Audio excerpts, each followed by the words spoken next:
શિવરાત્રિના દિવસે નીકળતી શિવજીની સવારીના ખર્ચને પાલિકાએ મુલતવી રહેલી દરખાસ્તને લઈ વિવાદ ચાલી રહ્યો છે। ત્યારે બજેટ અંગેની મળેલી સામાન્ય સભામાં સભાની શરૂઆત થતાની સાથે જ અલ્પેશ લિંબાચિયાએ શિવજી કે સવારીની દરખાસ્ત મંજૂર કરવા અંગે ચર્ચા કરવાનું કહેતા જ મામલો સભામાં ઉછળ્યો હતો અને ચાલુ સભામાં જ ઉગ્ર બોલાચાલી શરૂ થઈ ગઈ હતી।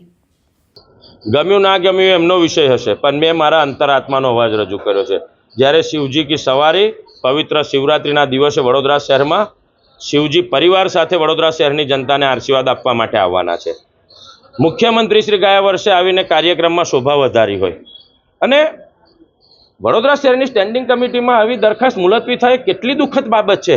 યોગી સરકાર જ્યારે યુપીમાં 8,000 કરોડનો ખર્ચો કરીને કુંભ મેળાની સુંદર સફળ આયોજન કરતા હોય છે, તો માત્ર 88 લાખની દરખાસ્ત મુલતવી કરવી કેટલી હદે યોગ્ય છે।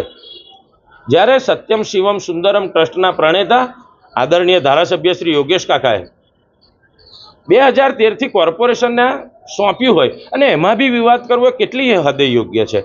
અને આ તો પાપના ભાગીદાર હું નથી બનવા માંગતો, એટલી એકે અવાજે મેં કીધું છે કે ભલે સ્ટેન્ડિંગ કમિટીએ મુલતવી કર્યું હોય પણ વડોદરા શહેરના તમામ સભાસદો એકે અવાજે આ કામ મંજૂર કરવું જોઈએ। અમારો અવાજ દબાવવાનો પ્રયાસ છે? એ કોઈ પણ અવાજ હું દબાવવા એવો છું નહીં।